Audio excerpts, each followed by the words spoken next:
27 फरवरी 2022 को कमल अहिरवार अपनी पत्नी नारायणी को उसके मायके पूनम खेड़ी से ससुराल बांसखेड़ी लेकर आया था। खाना खाने के बाद 17 साल की रजनी और छोटी बहन सुरक्षा घर पर ही थीं। एक भाई और 2 छोटी बहनें सो चुके थे। रात में रजनी और सुरक्षा बैठकर बातें कर रही थीं।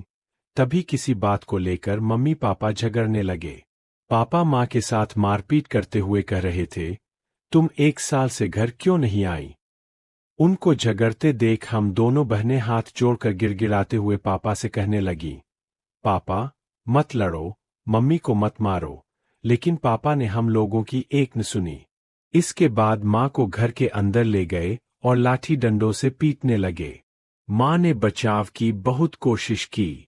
उसकी चूड़ियां भी टूट गईं।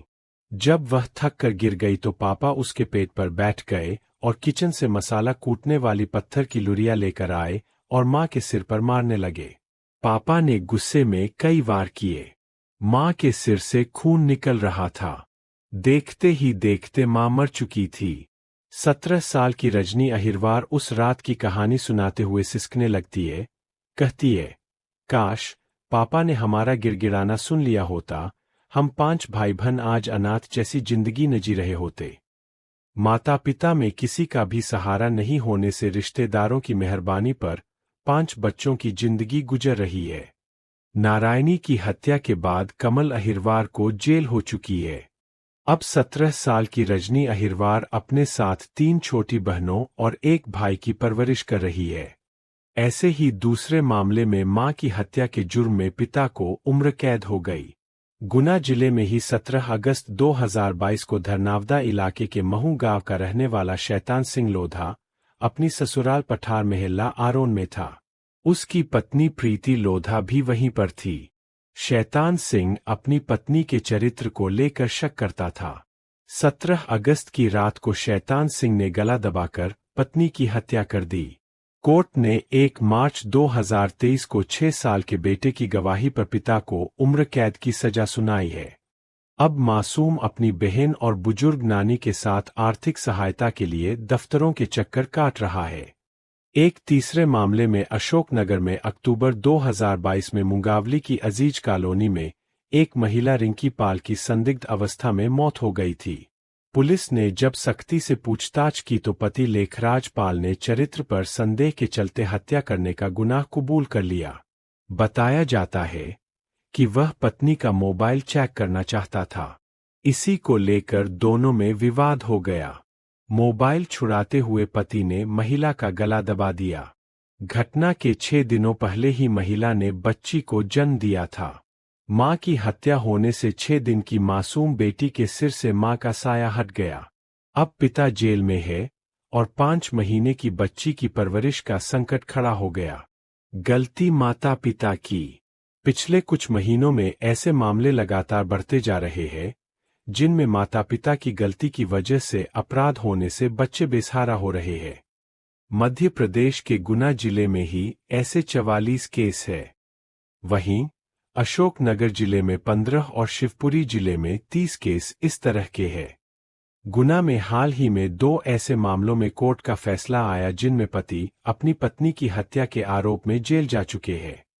अब उनके बच्चे दर-दर की ठोकरें खा रहे हैं। गांव व कस्बों के बड़े बुजुर्गों से यह कहते कई बार सुना है कि औलाद अगर गलत रास्ते पर चल पड़े तो उसकी शादी कर देनी चाहिए। शादी के बंधन में बंधते ही उसे घर गृहस्थी दिखने लगती है। गलत काम करने से पहले वह एक दफा अपने बीवी बच्चों के बारे में जरूर सोचता है। इंसान की सहनशीलता, बुद्धि और धैर्य उसे जीवन जीने की कला सिखाते हैं। कई बार देखने को मिला है कि छोटी छोटी बातों पर गुस्से में आकर ऐसे अपराध हो जाते हैं जिनसे जीवन भर जेल की चारदीवारी में रहकर पछताना पड़ता है। बिना सोचे विचारे किए गए अपराध बीवी बच्चों को यतीम बना देते हैं। अपराधियों के ये बच्चे अपने रिश्तेदारों के रहमोकरम पर अपना जीवन बिताने को मजबूर होते हैं। माना जाता है कि अपराध की जड़ 3 चीजें हैं। जड़ यानी धन संपदा, जोरू यानी औरत और जमीन।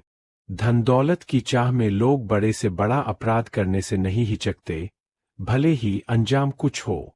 जमीन जायदाद पाने के लिए भाई भाई के खून का प्यासा हो जाता है। इनमें से जर और जमीन के मामलों में अपराध भले ही कम होते हैं, लेकिन औरत के नाजायज संबंध की वजह से अपराध ज्यादा होते हैं। जब पुरुष को पता चलता है कि उसकी पत्नी के किसी के साथ नाजायज ताल्लुकात है, तो वह मरने मारने पर उतारू हो जाता है। मौजूदा दौर में नाजायज संबंधों की वजह से होने वाले अपराधों की बाढ़ सी आ गई है। पीछे रह जाता पछतावा। महिला अपराधों की एक खास वजह धर्म भी है।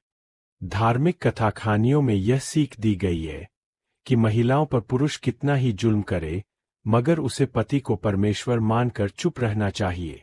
आज की पढ़ी लिखी, कामकाजी नारी जब पुरुषों के अत्याचारों का विरोध करती है, तो पुरुष का स्वाभिमान आड़े आ जाता है। पुरुष भले ही 2-3 औरतों के साथ संबंध बना ले, लेकिन औरत के किसी के साथ संबंध बनाने पर पुरुष इसे पचा नहीं पाता और अपराधी बनने से भी नहीं डरता। महिलाओं को भी जब पति से प्रेम नहीं मिलता तो वे कहीं और ठौर तलाश लेती है और वक्त आने पर पति को भी रास्ते से हटा देती है। अपराध की वजह जो भी हो, लेकिन परिवार में माता पिता द्वारा किए गए अपराध से बच्चे अनाथ हो जाते हैं। बच्चों की सही परवरिश न होने से वे भी नशे के शिकार हो सकते हैं और अपराध की दुनिया की तरफ उनके कदम भी मुड़ सकते हैं। किसी के किए गए गलत कामों पर तुरंत निर्णय करने के बजाय सोच विचार कर निर्णय लेना चाहिए।